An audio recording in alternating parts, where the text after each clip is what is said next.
and that's good, that's fine. And then there's people that don't even play, they just want to see him. And that's okay, that's fine, but probably most of you are musicians who are interested in having a career in the music business or playing the guitar. Am I maybe correct about that? Can I see hands for that? It seems like most of you are here to see him. Okay. Well, good, then I can just sit here. So, yeah, when I look back at my career as a musician, the thing that I noticed that was the most important thing was the way that I thought and the way that I approached playing the instrument and the different ways that I made relationships in the business with musicians, with people, the mistakes that I've made, which usually were always a reflection of my selfishness, because that can become very powerful, especially when you start to become popular. You start thinking everything revolves around you. And I can tell you a bit about what it was like growing up, and as a young musician. And basically, I remember I was 5 years old, and I walked up to a piano, and I hit a note, and I noticed that when they go this way, they go higher, and when they go that way, they go lower. And immediately, I had an epiphany. Music was completely clear to me. I said, oh, that's music. And from that point on, at that moment, it was such a powerful realization that in my mind, any music that I heard, I could kind of see it, how it looked and why it was like it was, and the spaciousness of it. And I just thought that was very natural kind of an insight for somebody. I didn't realize till later in life that just musicians hear stuff that way. And then when I was 6 or so, I saw a young boy who was like 8 playing the guitar, and it just, when you're 6 and somebody is 8, they're like a god. I mean, if they have a guitar, that's it. And this kid was playing the guitar, and that was it for me. It was like I could remember the moment very clearly. It was, I can remember what the room looked like, what everything smelled like, and what he was wearing. But I just remember seeing the guitar and instantly being born. I kind of just came to life. I said, that's it. And I just kind of knew what it was, I knew that you hit it, you can hit it hard, you can hit it soft, it goes clang, and it's beautiful. And that was the beginning of the love affair. And then when I was about 12, I got my first guitar, and never left my side. It was a real love affair. And it had both a whammy bar and an input jack. So it was, it was in the bedroom with me, it was on the toilet with me, and everything. I'd be eating and trying to do left-hand exercises. And all through high school, it was my main focus, and I was terrible. I enjoyed other things, but I really, everything was just, it was focused on just playing the guitar, because it was like a joy. It was just the feeling of having an idea and not being able to play it, and then working on it, and then all of a sudden you can play it. It was made every day like Christmas, And that has been the number one thing that's been most important to me through my whole career, to this day. And I tell you this because I call that the absolute importance, is finding the thing in you that is most excited about music. And we all have it. If I was to ask you, if you didn't have to have a job, what would you do? What would you like to do if you didn't need to work? And if you can find a way to make a living out of doing that, you'd probably be much happier than working at stuff you don't want to do.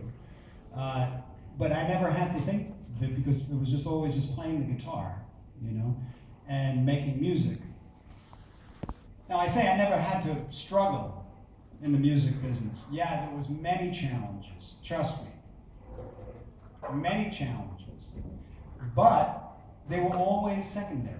Where are you going to get the money to do this? Where are you going to find the time? How are you going to eat? What blah blah blah blah blah blah blah. You can go on and think, and they're important. These things are important, but they weren't of primary importance.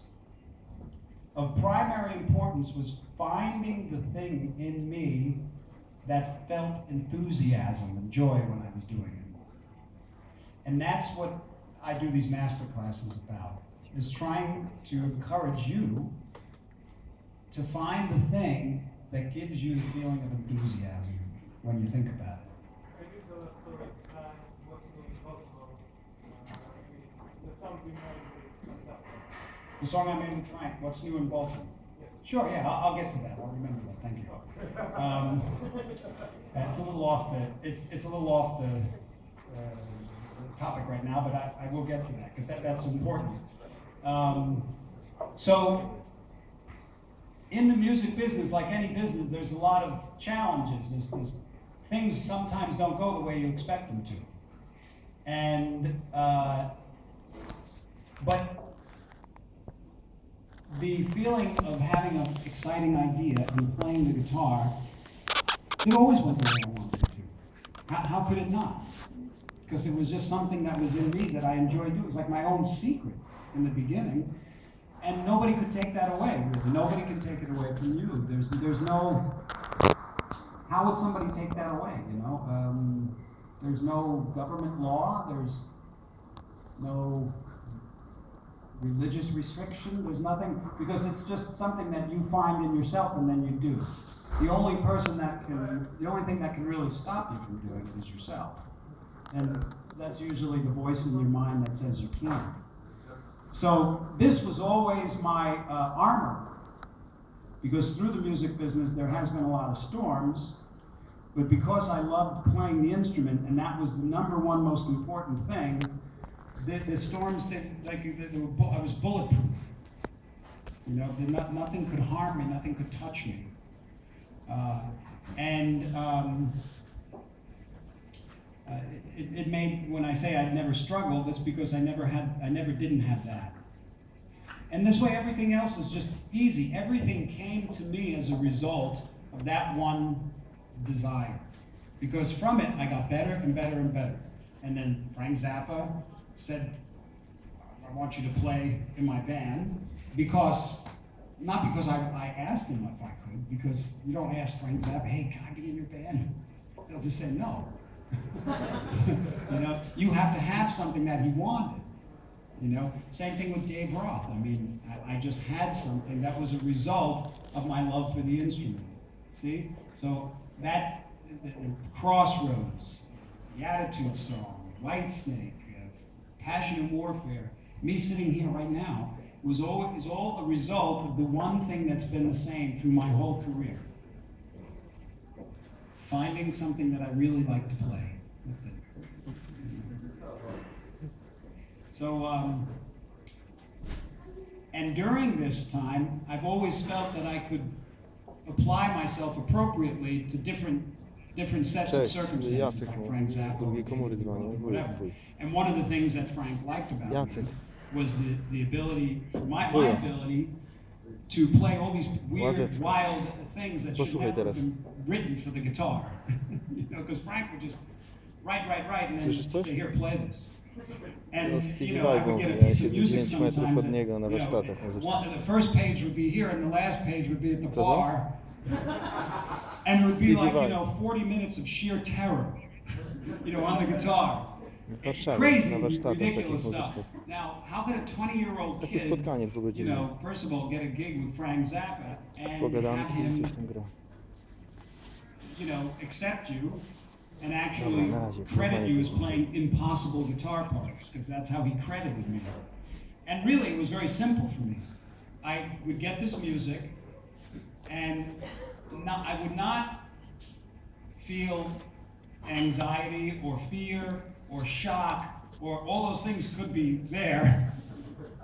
But my attitude was, all right, motherfucker. All right. I can't, I'm gonna play this so well that I'm gonna shock you. That was my attitude because I knew that if I had this impossible piece of music, that if I started really slow and went one note at a time, slowly, slowly, slowly, one piece at a time, one bar at a time, and then put these two bars together, and then eventually was able to play it and figure out. Took a long time, you know. Rozumiesz? Jak on ćwiczył na taką nucie, One zawsze whole note, maybe powoli, this way. akordy po akordzie. Okay, and then when I have Wszystko to play it perfekcyjnie, fast, will I be powoli. able to do it? So, okay, let me see. Okay, all right, I think I got it. Let me try it really slow. And I'm talking about maybe just one bar, And then eventually getting to be able to play the whole thing very slow, and then just bringing it up a little bit, and then up a little bit, and then up a little bit, and then up a little bit, and then up a little bit. Every time you bring it up a little bit, you feel this feeling of achievement, of satisfaction, of dignity. Perfekcyjnie, wszystko So then it would get to perfekcyjnie. the point where I would just have it down. I'd be able to play it. And I never thought that that would be difficult for anybody. Because I never thought that I could do anything that somebody else couldn't do. And I still believe that. It's just that I didn't give up. How could you not accomplish something if you don't give up? You can't. You cannot not accomplish something if you don't give up. And that was my attitude, and that was the only attitude that could have worked with someone like Frank Zappa. And our friend here Zappa to asked jego about taki one pierwszy song. Frank szef was zespołu, co always wziął do swojego creative, zespołu. always, always. It was amazing. I mean, when you're with Frank, you get to see genius in action. And what that is he was completely present. He was completely in the moment of everything he was doing. And I was always just like, it was always so great to be with him. And I was asked about this one song, What's New in Baltimore, that Frank had written. And it was really great because we were jamming once in the studio, him and I, just jamming, which was odd. And he goes, here, play this. And I haven't played this for many years. I'll give it a shot.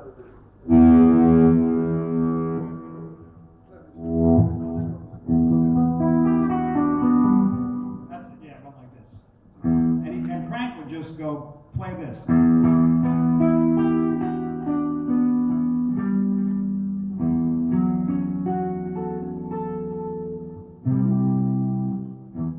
And then he'd say, you got it? Okay, play. Ready? 1, 2, 3, 4.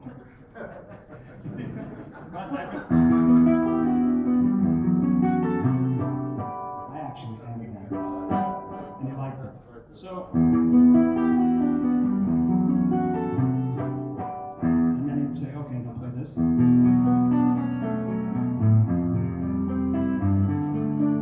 Beautiful piece of music, right? So I learned it and I brought it home and I practiced it and Frank showed me something. And then like a couple of months later, I said, Frank, do you remember that thing you showed me? He said, no, not really. It went like this, and he goes, okay, well add this to it.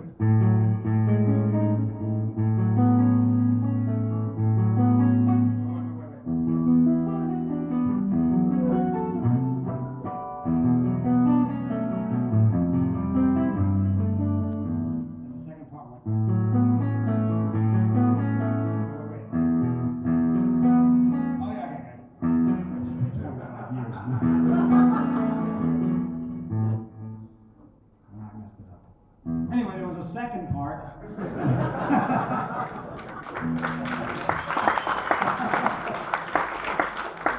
And he showed it to me, and then I took it home and I learned it, and then a couple of months later I say, hey, remember that thing you showed me? The two parts? And he goes, okay, yeah, I remember. I go, you got another part? So he went, oh, that's it.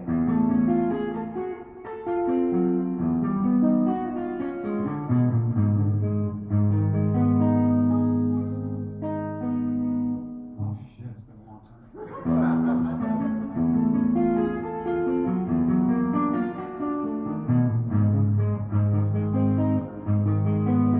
Whatever it was, okay? It was a beautiful part. I'll remember it But it was this, and then it was this beautiful piece of music, on and on and on, you know. And then one day I said to him, "Do you remember this thing you showed me?" And it was all these parts, and I wrote them all down, and I left a line for him to write a melody. And I brought it to him. I said, "Here's this. Remember, you showed me this, and here's a line. Write a melody for it, you know." And he did. And the melody turned into a piece of music called Magia. When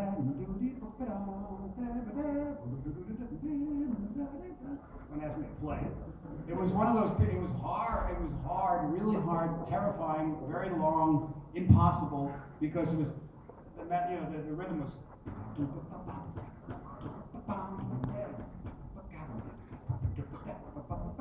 and the melody was,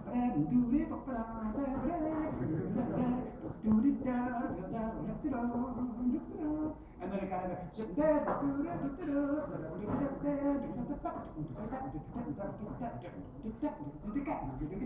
this was all on the guitar. And I was like, oh, me and my big ideas, you know. So I learned this piece of music very slow, and what's really funny is there was one part that was so difficult. I practiced it till I was blue in the face, and we performed it on the 1982 European tour, and every night I was performing that melody, when that part was coming up, I would be like,